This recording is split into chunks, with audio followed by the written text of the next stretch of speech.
Hey everyone, today is Thursday, April 6th, 2023, and we're doing a period cam. We're doing a period cam episode today, so I am on my period. This is me in real life, and this is day 2.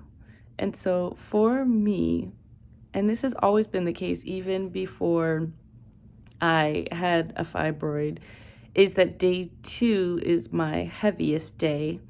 And usually day 1 and day 2 is when my energy is the lowest. Day 1, your body's really preparing to get everything going, and then day 2 is the heaviest day when a lot of blood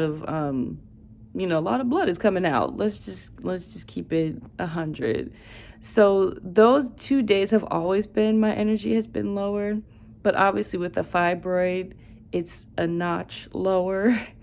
So, you have that to contend with, but I do have, a process and a system down now for how I do. And the main thing is that day 1 through 2, especially, my cycle is 5 days long. It's always been 5 days long, even before I had a fibroid. But day 1 and day 2, since having a fibroid, I definitely prioritize rest. And so, obviously I'm still working and living life. So sometimes if I have to rearrange my schedule, I will.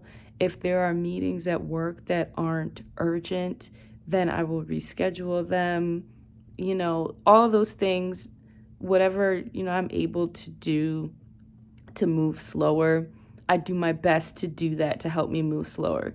Now, some months are really busy and I have to figure it out, but the times that I can make those adjustments for myself, I do them, and my body appreciates it, and so does like my mental and emotional and spiritual health. It makes a difference. So that's the main thing, is that, my life doesn't stop, but it does slow down, and I prioritize that now because it feels better when I do.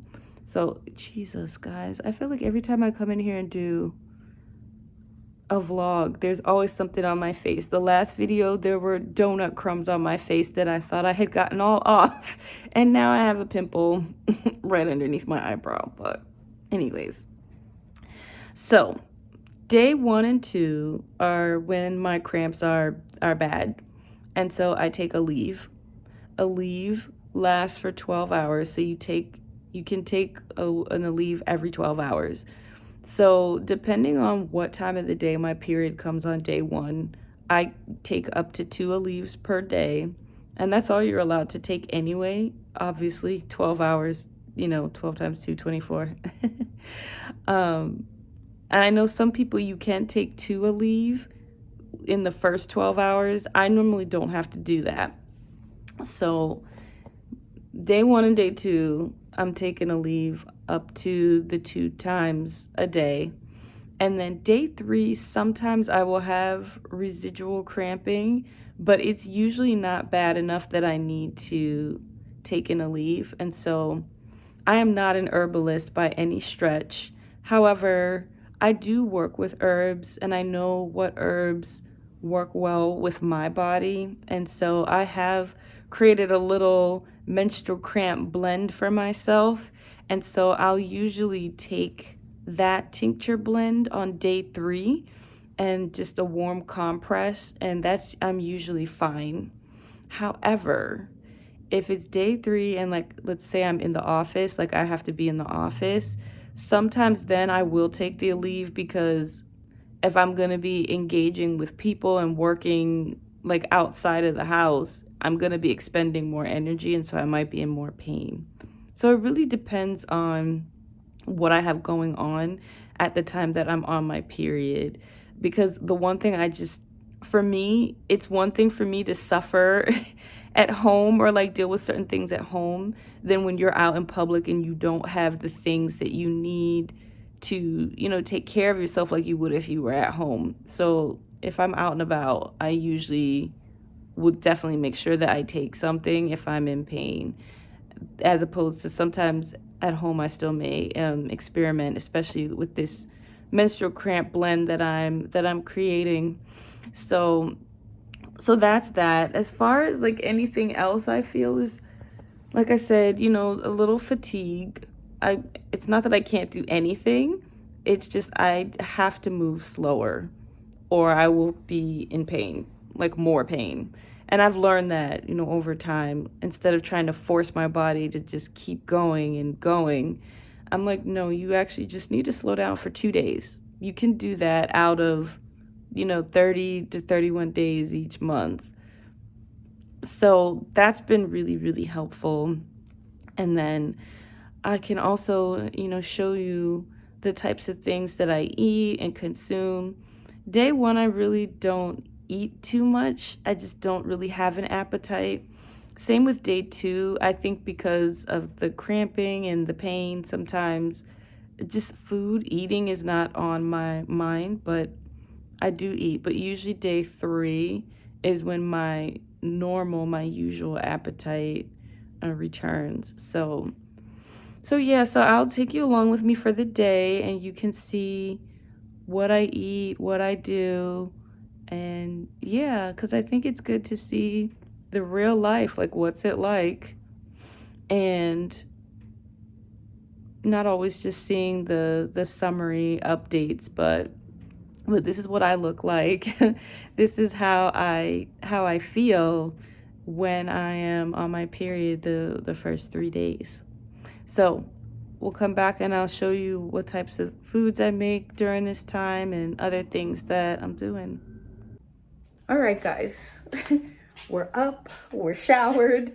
We have on some comfy clothes. So I just have on a sweatshirt and let me see if you can see that.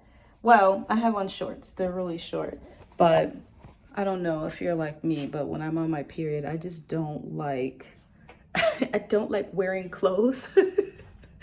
But I like wearing loose pants, you know, shorts, sweatpants, comfortable things that I can just kind of be that aren't like tight or constricting. So I actually have a little bit of energy. So I'm going to make lunch. So I'm going to make this vegetable mushroom soup, and then I'm going to get back to doing some work. So I'm on my lunch break right now. So I wanted to share these. They are called super cubes because what you can do is you make big batches of soup and you pour them in here, and these are 1 cup servings, and you freeze them. And because this is silicone, you can easily pop them out. So what I normally do, but I didn't do this cycle, is I will cook ahead of time and I'll make food so that if my energy is super low and I don't feel like cooking, I can just reheat something and I can eat it. So one food that I crave a lot, especially during the first 3 days of my period, is soup. I want light, clear broth soups, something that just doesn't require a lot of energy for my body to digest it. And so soup is also warm and comforting and filling in that way. So when I make this batch of soup, I'm going to put some in here, and I'll have this for my next menstrual cycle. I can just pop these in a pot and reheat it, and I'll have soup to eat. So I talked about cycle syncing, and I plan to do a video to talk about it a little bit more, but so these are some things that I like to drink during my period. Actually, these are more I drink after my period, kombucha, because it's fermented. But I like to drink a lot of watermelon juice, coconut water, and then of course water and tea during my cycle to make sure that I'm staying hydrated and drinking foods that just replenish me, because my body is releasing blood, you know, so you want to make sure you're hydrated and getting those nutrients. Okay, so here's the ingredients for the soup that I'm gonna make. So we've got some minced garlic, we have carrots and celery to make a mirepoix, which is a base for a lot of different soups and foods, cremini mushrooms, we also have an onion, and I love this seasoning by Trader Joe's. I use this to season the water because I don't have any veggie stock on hand. So I'll put about 1 to 2 teaspoons. I don't really measure, guys, but I use some of this to season the water. And so I'm gonna make a soup with this. I may add a little bit of coconut milk, but we'll see. I'm not beholden to it. I may also add some black beans to this soup. We'll see. But yeah. And so here's the soup. So instead of cooking it on the stove, I said, why not just make it with my Instapot and cook it faster? And so here's what we got. So I did end up adding some brown rice, which I can't remember if I showed, but I added brown rice and I did end up adding some coconut cream to it. So I'm looking forward to tasting it. But this has mushrooms, which is good to have during your menstrual cycle. And I may even add some kale to it because kale is also good veggie to have when you're menstruating. So I'm gonna enjoy this. It looks amazing, right? So the soup is really good. This was my first time making it. I found a recipe on Pinterest and just made it on the fly. It's really, really good. And I'm drinking tea. This is hibiscus tea. This is also a tea that I like to drink when I'm on my period.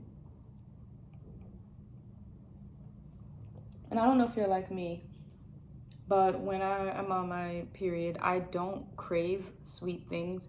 I actually prefer things that taste simpler flavors. So a lot of times when I drink tea around this time of the month, I don't put any honey or any sweetener in it because it just doesn't make me feel good.